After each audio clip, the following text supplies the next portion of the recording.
Olá, pessoas! Bora com mais CSS e agora chegou a vez do Box Model, que nada mais é do que um modelo num formato de caixa ou num formato retangular que nos permite entender como os elementos HTML ocupam espaço na nossa página. Nos vídeos anteriores a gente viu cada uma das propriedades que vão estar envolvidas nesse Box Model, que são a altura, a largura, o padding, margin e border, ok? Então, para começar, eu deixei um desenho que representa esse box model aqui separado para facilitar a gente. Então, o que a gente tem aqui formando esse box model? A gente tem o conteúdo, que é o texto ou imagem que faz parte do próprio elemento. A gente tem o padding, que é aquele espaço interno do elemento. A gente tem border, que é a borda. E tem margin, que é o espaço externo ao elemento. Vamos acrescentar eles nessa div aqui, ó. Eu criei uma div aqui, beleza?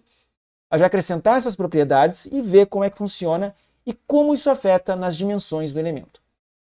Voltando aqui então, vou colocar uma largura primeiro. Então, a primeira propriedade que eu vou utilizar é a largura, com 180 pixels.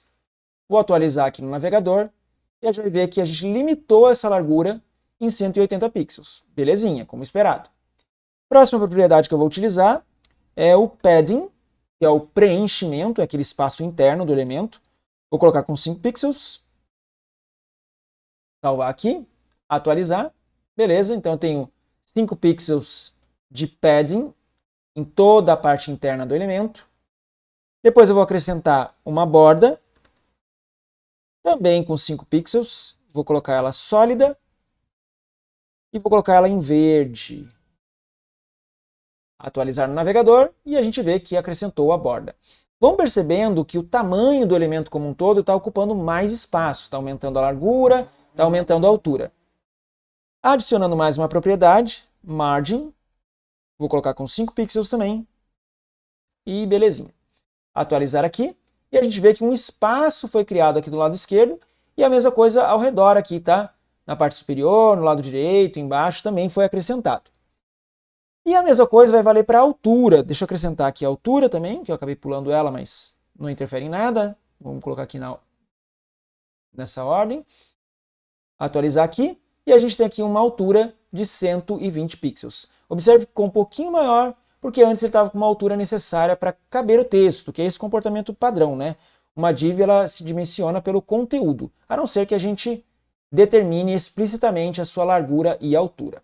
Até aqui sem grandes novidades. Mas o grande lance é o seguinte. Em vídeos anteriores eu também já demonstrei como é que a gente inspeciona um elemento. Vamos lembrar como é que faz isso então. Estou aqui com o Google Chrome, posso clicar com o botão da direita do mouse, o botão contrário, né? E vir na opção inspecionar. Quando a gente clica nessa opção, uma janela aqui do desenvolvedor é aberta e dentre as propriedades, né, os painéis que a gente tem aqui, a gente tem esse painelzinho aqui embaixo que é o chamado Box Model. A gente consegue enxergar exatamente a estrutura do elemento. Vamos ver como é que funciona belezinha? Ó, vou clicar aqui em cima de algum elemento como esse aqui, ó, o título, né, o heading, ele mostra o Box Model desse heading. Se eu vir aqui de novo, selecionar esse parágrafo, ele mostra o Box Model desse parágrafo. E no caso aqui da div, que é o que nos interessa, vou clicar aqui, ele vai mostrar o Box Model desse elemento. Vamos observar se os valores estão batendo. Ó. Essa área mais interna aqui, que está em azulzinho, ela é justamente o conteúdo. E está apontando para a gente que tem 180 por 120 pixels. Que foi exatamente os valores que a gente colocou lá no na nossa estilização CSS. Depois um padding com 5 pixels em todos os lados, uma borda com 5 pixels em todos os lados e uma margem com 5 pixels em todos os lados.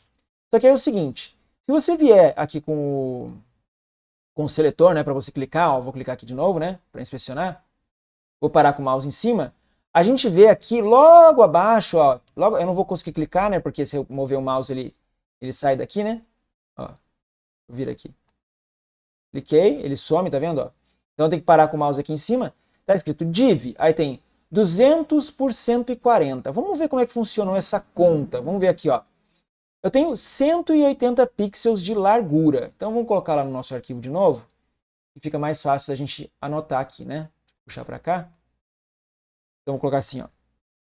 Vou colocar como um comentário aqui no CSS.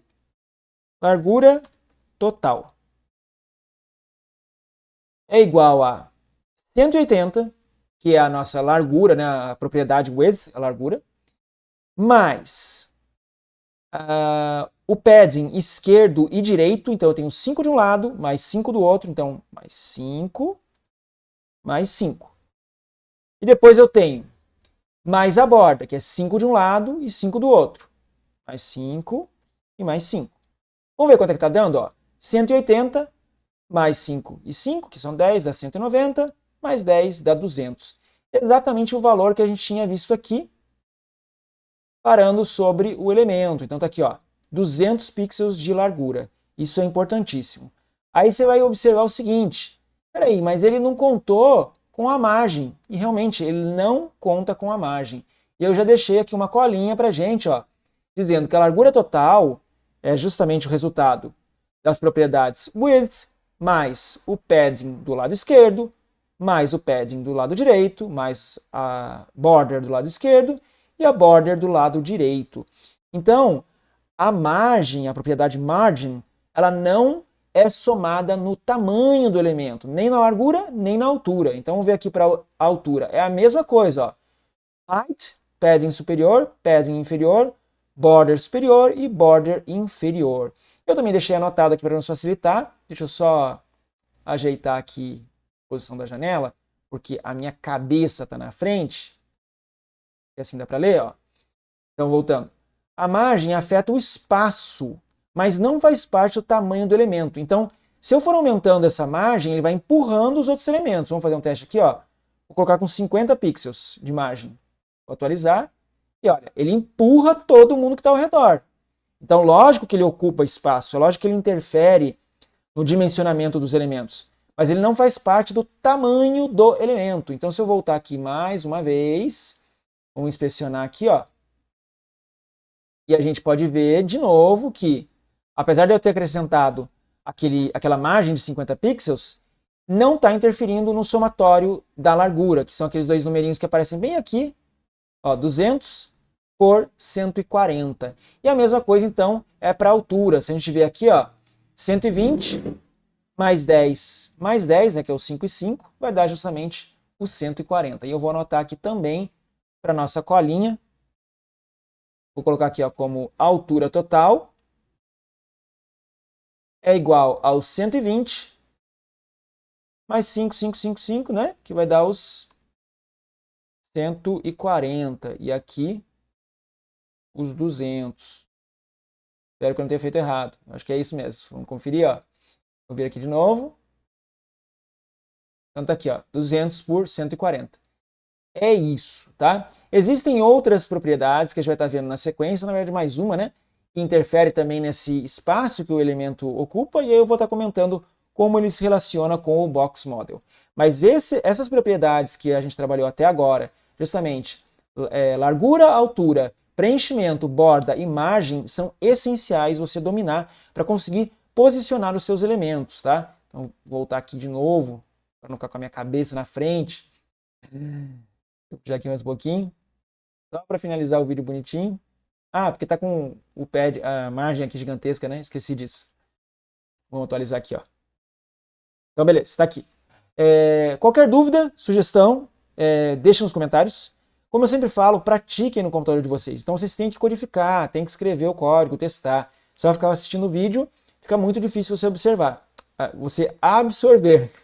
Não adianta só observar, você tem que absorver. O seu cérebro precisa da prática, você executar realmente as instruções para que você vá se acostumando. Beleza, pessoal? O seu like é sempre muito bem-vindo e a gente se vê no próximo vídeo. Até mais!